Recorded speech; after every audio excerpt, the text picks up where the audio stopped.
Magandang gabi Pilipinas, Luzon, Visayas at Mindanao. Bayan ng mga entrepinoys at entrepinays. Sabado na naman sa inyo na naman ang programang walang inihahatid na bad news. Ang programang ang tanging hatid sa inyo ay ang mabubuting balita ng pag-unlad, hindi lang ng inyong kabuhayan kung hindi ng inyong kaisipan bilang mga entrepinoys at entrepinays. Ito nga po ang CMMA Hall of Famer awardee as Best Business News Program on Radio, KBP's Best Public Service Program. At ako nga po ang Golden Dove awardee as Best Public Service Program host na tuwing Sabado ay sumisigaw ng Maunlad Ka, Filipino! Mayaman ka, Pilipinas! Ito po si Carl Balita. At ito naman po si Ching Kitan. Ngayon, pakilala rin po natin ang may-ari naman ng Mitas Bake Shop, si Mr. Manny Cinco. Hi, Manny. Hi, good evening. Sino naman ang Mita ng buhay mo? Yung Mita, mother-in-law ko yun eh. Okay.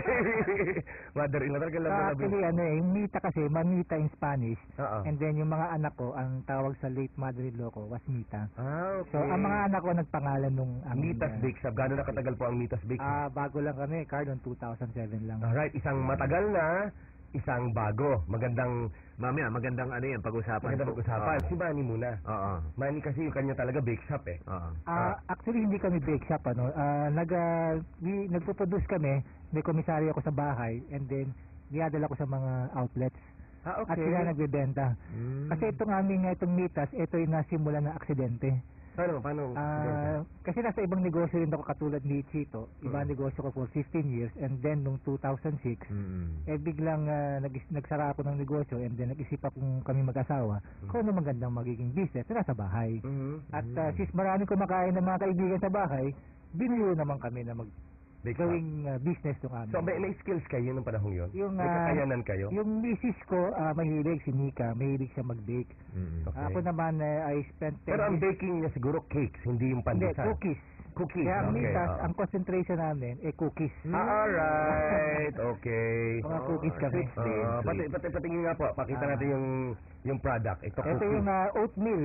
Ay nako, Oatmeal cookies. alam ko kayo, nakikita ko kayo sa sa Lang Center. Yes, Tama? meron din kami. Meron kayo doon sa Lang Sangge, Center. may titinda para sa amin. Oo, Ako ayan. naman, pwedeng hindi Ayan. pakita, patikim. Ito. Sa kanyang pakita ako. Ako yan, ayoko na yan. Ito. Ito naman yung biskote namin, yung sinasaw-saw sa Kape. kape, Chocolate. at wine. Yeah. At wine, pwede yan. Ayun. So, ano naman ang advice nyo? Magtatayo ako, gusto kong pa-advise. Ano yun? Tama naman lahat ng sinabi ng mga kasamahan natin. Dapat may passion ka, alam mo. Pero dapat malaman mo rin yung market mo. At bigyan mo ng panahon yung tinatawag na marketing effort. Dahil masyado na competitive ngayon ang mundo. Ayan. Kumbaga, Sa kanila technical, sa kanya yung passion, ikaw naman marketing.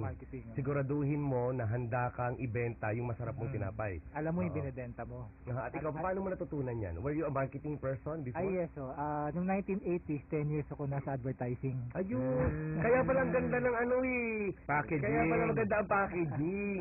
Pero araw, wala pa computer Oo. Yung panahon namin. Oo. Ang gusto ko sabihin dito, yung talento nyo, wala kang tinapong talento eh. Like in your case, yung misis mo ang marunong ng baking, ano?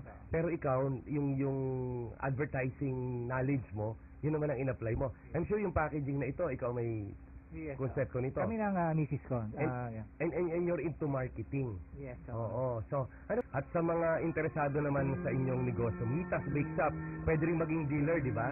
Pwede, Ayan, paano Nakasip naman sila? Paano tatawagan kayo? Meron kaming website, yung www.mitasbakeshop.com. Okay, anong mga advice mo? Brief advice. Siguro kahit anong negosyo, karamihan kasi iniisip natin, para may pera ka, para maging masaya ka. Pero mas maganda kung masaya ka at magkakapera ka. Ayun. So, yun ang paniniwala na yung mag-asawa na dapat masaya tayo sa ginagawa natin. Very good, At very good. madali kayong kikita. Numero.